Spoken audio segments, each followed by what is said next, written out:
उन्होंने मेरे एक सवाल का जवाब देते हुए कहा, मैंने कहा था आपको डर नहीं लगता कि ये जंग मेरी नहीं पूरे पाकिस्तान की जंग है, मैं क्यों लड़ूं, अगर मुझे कुछ हो गया तो मेरे बच्चों का क्या होगा, ये तो मैं नहीं लड़ सकता। कहते अगर हम सब ये सोच के छोड़ दें तो फिर पाकिस्तान की बेहतरी के लिए कौन काम करेगा।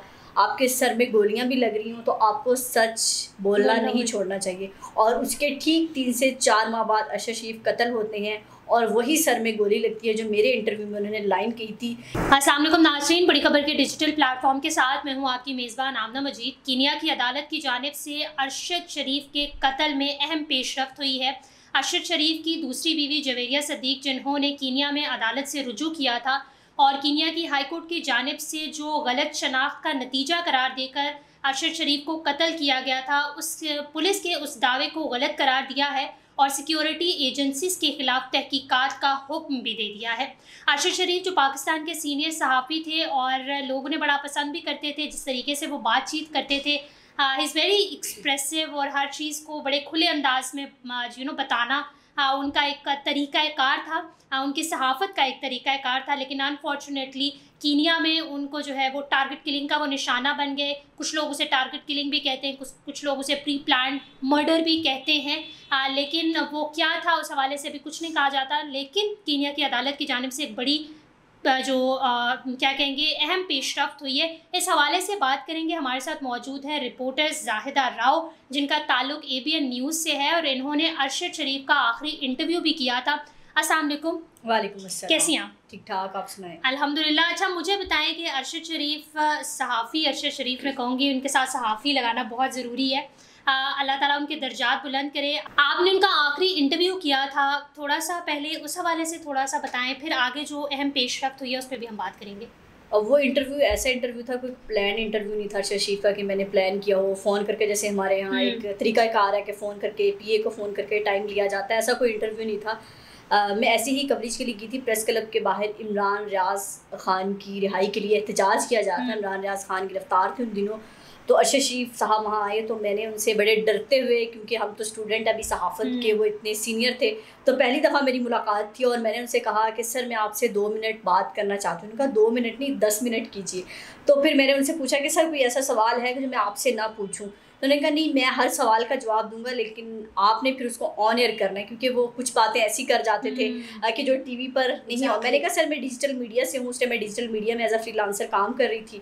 तो वो उनका इंटरव्यू पूरा ऑन एयर हुआ अरशद शरीफ का, जो उन्होंने कहा। लेकिन सबसे जो अहम बात अरशद शरीफ के इंटरव्यू की ये थी कि उन्होंने मेरे एक सवाल का जवाब देते हुए कहा, मैंने कहा था आपको डर नहीं लगता कि ये जंग मेरी नहीं पूरे पाकिस्तान की जंग है, मैं क्यों लड़ूं, अगर मुझे कुछ हो गया तो मेरे बच्चों का क्या होगा, ये तो मैं नहीं लड़ सकता। कहते अगर हम सब ये सोच के छोड़ दें तो फिर पाकिस्तान की बेहतरी के लिए कौन काम करेगा। आपके सर में गोलियां भी लग रही हों तो आपको सच बोलना नहीं छोड़ना चाहिए। और उसके ठीक 3 से 4 माह बाद अरशद शरीफ कत्ल होते हैं और वही सर में गोली लगती है जो मेरे इंटरव्यू में उन्होंने लाइन कही थी। यानी कि उनको अंदाज़ा था कि जो कुछ मैं कर रहा हूँ, जो मेरी सहाफ़त है या जो मैं एक्सपोज कर रहा हूँ, जिसके बारे में बात कर रहा हूँ, उसका आखिरी हल यही होगा कि मुझे ना सर में गोली मार कर कत्ल कर दिया जाएगा। एक बड़ा सहाफ़ी जिनका कत्ल हुआ और शायद पाकिस्तान का एक कहेंगे एक इन्वेस्टमेंट ज़ाया हुई, बड़ी इन्वेस्टमेंट। अरशद शरीफ कत्ल केस में बड़ी पेशरफ्त जो है सामने आती रही है उनकी फ़ैमिली की जानिब से। इस्लामाबाद हाई कोर्ट में उन्होंने ज़ाहिर केस उनका चल रहा था, वहाँ पर भी कुछ नतीजा सामने नहीं आया। 1 साल से वो केस लगा ही नहीं है, सुप्रीम कोर्ट तक भी गया वो, लेकिन अभी तक वो पाकिस्तान में केस लगा नहीं, उसकी कोई सुनवाई नहीं हुई। गो के कीनिया में उनकी बीवी को यहाँ पर खराज तहसीन ज़रूर पेश करना चाहिए कि उनकी हिम्मत है कि एक वो नडर औरत, बहादुर, चट्टान जैसा हौसला रखने वाली, वो एक मशरकी लड़कियाँ जो हम कहते हैं मशरकी बीवियों में बड़ी वफ़ा होती है, उन्होंने वो वफ़ा निभाते हुए अपने शोहर का, वही आज उनकी वीडियो भी है कि मैं उनको ज़िंदा नहीं वापस कर सकती, ज़िंदा नहीं ला सकती, लेकिन मुझे इंसाफ अपने शोहर के लिए चाहिए। तो वो कीनिया तक गई, उन्होंने वकील हायर किए, कीनिया की अदालत में केस दायर किया। तो आज वो कहते हैं कि ज़र्रे ज़र्रे से कुछ ना कुछ हो ही जाता। उन्होंने कुछ लोग हंस रहे थे कि ये बड़ा इनको इंसाफ मिलने लगा, ये कीनिया की पुलिस तो जैसे इसी केस पर बैठी है, कीनिया की अदालत जैसे इसी केस पर बैठी हैं, लेकिन शायद वहाँ अदालती निज़ाम पाकिस्तान से बहुत बेहतर है, जहाँ हम कीनिया को एक थर्ड वर्ल्ड कंट्री शुमार। वही मैं कहने लगी थी कि आपने बहुत बड़ी बात कही है कि कीनिया का अदालती निज़ाम पाकिस्तान के अदालती निज़ाम से बेहतर है। ये बहुत बड़ा सवालिया निशान है शायद, जिसको हम थर्ड वर्ल्ड कंट्री शुमार करते हैं, जहां हम कहते हैं कि अच्छा शरीफ को वहां सिक्योरिटी नहीं मिली, सिक्योरिटी थ्रेट थे, उनको वहां भेजा गया। ऐसे मुल्क में भेजा गया जहाँ एक आम इंसान भी सेफ नहीं, अर्शद शरीफ को तो वैसे ही ज़िंदगी से ख़तरा था। Exactly. तो उनको वहाँ पर कत्ल किया गया और वहाँ की अदालत ने ये कह दिया कि ये कोई गलती से कत्ल नहीं हुआ, ये कोई प्लान था और इसको जो गैर जिम्मेदाराना करार दिया। और उनकी जो है फैमिली को 10 मिलियन हर्जाना अदा करने का भी हाई कोर्ट ने हुक्म दिया वहाँ कीनिया की पॉलिसी। ये बहुत बड़ी बात है। कीनिया के कानूनी निज़ाम पे हम इसलिए शायद उसे बेहतर इसलिए कह रहे हैं कि पाकिस्तान से वो बहुत पीछे है। कीनिया में तो बहुत सारे, अगर आप सोशल मीडिया देखें तो बहुत सारी चीज़ें सामने आती हैं कि वहाँ पे तो पैसों के लिए लोग दूसरों को मार भी देते हैं, और शायद यही वजह होती है कि वो उसकी इकॉनमी इतनी बेहतरीन नहीं है। लेकिन फिर भी उन्होंने, जवेरिया सिद्दीक ने जो यहाँ से मुकदमा उठा के वहाँ गई, उनको हर्जाना भी अब भरना पड़ेगा। ज़ाहिर है कीनियन जो भी हुक्मरान है, जो भी वहाँ की अथॉरिटीज़ हैं, इस फैसले को आप किस तरह देखती हैं? और ये पाकिस्तान के कानूनी निज़ाम जो पिछले 2 साल से शायद वो रगड़ा खा रही है, उनकी फैमिली उस तरीके से उनको इंसाफ नहीं मिल रहा, फिर कीनिया का ये जवाब, अदालत का ये जवाब, इसको, इस तमाम मामले को आप किस तरह देख रही हैं? कीनिया के इस तरह का जवाब यहाँ भी अब इंसाफ मिल जाना चाहिए, क्योंकि एक चमाटा है हमारे मुंह पे तमाचा कहते हैं जिसको, कि कीनिया की अदालतें, जहाँ हम कहते हैं कि कीनिया में कुछ नहीं हो रहा, कीनिया में कुछ भी नहीं है, उसकी अदालत ने एक ऐसा इंसाफ दे दिया। यहाँ का वो अपना शहरी है, अपने इस धरती का बेटा है, जिसने पाकिस्तान की बात की, मुहब्बे वतन होने की बात की, पाकिस्तान की बेहतरी के लिए बात की, उसको एक ऐसा मुजरिम बना दिया गया, उसको गद्दार बना दिया गया। और आज उसकी फैमिली दर बदर ठोकरे खाने पर मजबूर है। ना सिर्फ उनकी बीवी बल्कि उनकी वालदा इतनी ज़ईफ़, वो व्हील चेयर पर केस लड़ने सुप्रीम कोर्ट, हाई कोर्ट में दरखास्तें दायर करने गई हैं, लेकिन आज तक शायद हमारी अदालतों के पास इतने केसेस हैं कि अर्शद शरीफ के केस की बारी नहीं आती, उसको सुना ही नहीं जाता। और आज तक उन सवालों का जवाब नहीं मिला जो उनकी फैमिली हमेशा पूछती कि वो कौन था जिसने अर्शद शरीफ को पाकिस्तान छोड़ने पर मजबूर किया, और उन पर FIR क्यों नहीं दर्ज की गई, किसने अर्शद शरीफ पर ज़िंदगी तंग की। ये तमाम सवाल जो है वो 2 साल से उनकी फैमिली चीख चीख कर हर अदालत से पूछ रही है। वो कि इसके सवाल उनकी फैमिली को पता है कि कौन था भेजने वाला, कौन था यहाँ मुल्क छुड़वाने वाला, लेकिन सिर्फ FIR उन पर दर्ज नहीं हो रही कि शायद वो इतनी मुकद्दस गायें हैं, इतने मुकद्दस लोग हैं वो, कि किसी का घर उजड़ जाए, किसी का अपने बाप छीन लिया, बीवी को बेवा कर दिया, माँ का इकलौता बेटा छीन लिया, उनका दर्द जो है उनकी ईगो से ज़्यादा है, इसलिए उनकी ईगो बचाने के लिए FIR दर्ज नहीं हो रही और वो फैमिली दर बदर ठोकरे खाने पर मजबूर है। अनफॉर्चुनेटली अभी तक जो है वो यही हालात हैं। और जो आपने बात की कि शायद हमारी जो अदालतें हैं वो उनके पास इतने केसेस हैं, मुझे तो लगता है कि जब भी हम अदालतों की बात करते हैं तो सियासी केस ही सामने आते हैं, चाहे फिर वो इमरान खान हो, चाहे वो नवाज शरीफ हो। मुझे लगता है हमारी अदालतें और हमारे जो चीफ जस्टिस साहब है ना, वो शायद इन्हीं केसेस में इतने मशगूल हैं कि उन्हें आम आदमी का दुख या तो समझ नहीं आता या उससे वो इतनी इम्पोर्टेंस नहीं देते। लेकिन अब जो ये एक पेशरफ्त सामने आई है कीनिया की अदालत की जानिब से, हाई कोर्ट की जानिब से, एक कहीं ना कहीं सेटिस्फेक्शन है उनकी फैमिली के लिए?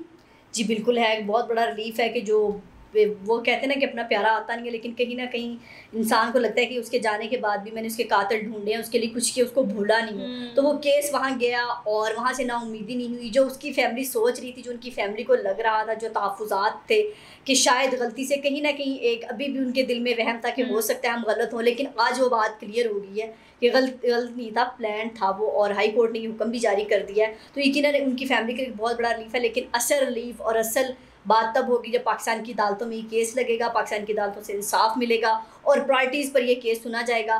लेकिन उम्मीद नहीं है कि अब तक, जब ज़ाहिर 2 साल से वो किसी ने केस नहीं सुना, अर्शद शरीफ की बीवी गई, वालदा गई, यहाँ तक कि बच्चे उनके गए, तो फिर क्या फ़ायदा कि उसकी फैमिली को ऐसे बड़े सहाफ़ी का, या फिर इसीलिए पाकिस्तान से शायद सहाफ़ियों का हर किसी का दिल जो है उठ गया कि ना यहाँ पर इंसाफ है, ना हमारे लिए कुछ है, कि इतना बड़ा सहाफ़ी जिसको दुनिया याद करती है, आज भी उसकी कब्र पर जाएँ आप, किसी वक्त उनकी कब्र पर चले जाएँ, चेट कब्रिस्तान में, कभी भी उनकी कब्र से फूलों की पत्तियां नहीं हटी होती, लोग ज़ारों कतार रो रहे होते हैं, लोग दुआएं कर रहे होते हैं। शायद आपने एक अर्शद शरीफ मार के ना बहुत बड़ा अपना तो कोई फ़ायदा भी नहीं हुआ बल्कि नुकसान ही किया है, क्योंकि और बहुत सारे अर्शद शरीफ बन गए हैं, अर्शद शरीफ जैसे बहादुर हो गए हैं, सहाफ़ियों को एक बड़ी बात मिल गई। अब हम भी जो जूनियर हिम्मत मिल गई, हम भी जूनियर सहाफ़ी अब कोई बात करते हैं, कोई ट्वीट करते हैं, अक्सर लोग कहते हैं कि नहीं इतने सख्त ट्वीट ना किया करें, तो वही बात आती है कि अर्शद शरीफ क्या कहता था, ज़्यादा से ज़्यादा मर जाएंगे ना, और जो रात कब्र में है वो बाहर नहीं। उनकी लाइन बहुत मशहूर है कि जो लाइन कब्र में है वो बाहर नहीं आप गुजार सकते, तो ज़िंदगी जितनी है उतनी है, लेकिन जिन्होंने मारा उन्होंने अपना नुकसान किया है। अर्शद शरीफ की फैमिली को वक्ती दुख है,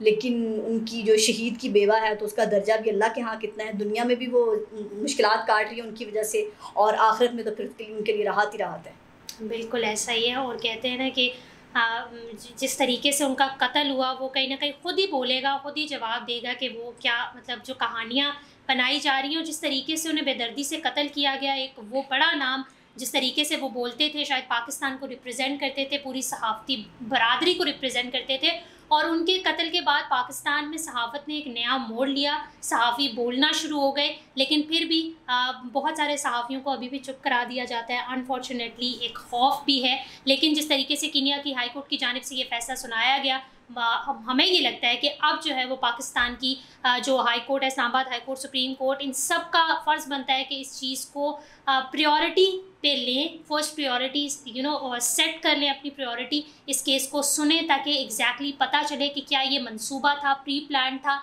या जो है वो जिस तरीके से कीनियन पुलिस कहती है कि वो गलत शनाख्त की बुनियाद पर उनको कत्ल कर दिया गया। तो ये बहुत सारे सवाल हैं, इन सवालों का जवाब लेना बहुत ज़रूरी है। और अगर कीनिया की अदालत आपको थोड़ा बहुत रिलीफ दे सकती है तो फिर पाकिस्तानी शहरी होने के नाते उनको रिलीफ मिलना बहुत ज़रूरी है। जी बिल्कुल। Thank you so much. We really hope कि जो अरशद शरीफ का कत्ल हुआ उसका उन्हें इंसाफ ज़रूर मिलेगा, उनकी फैमिली को इंसाफ ज़रूर मिलेगा। इस हवाले से अगर आप कुछ कहना चाहते हैं तो कमेंट सेक्शन में ज़रूर कहिएगा। बड़ी खबर को लाइक करें, शेयर करें, सब्सक्राइब करें और अपनी होस्ट आमना मजीद को इजाज़त दीजिए। अल्लाह हाफ़िज़।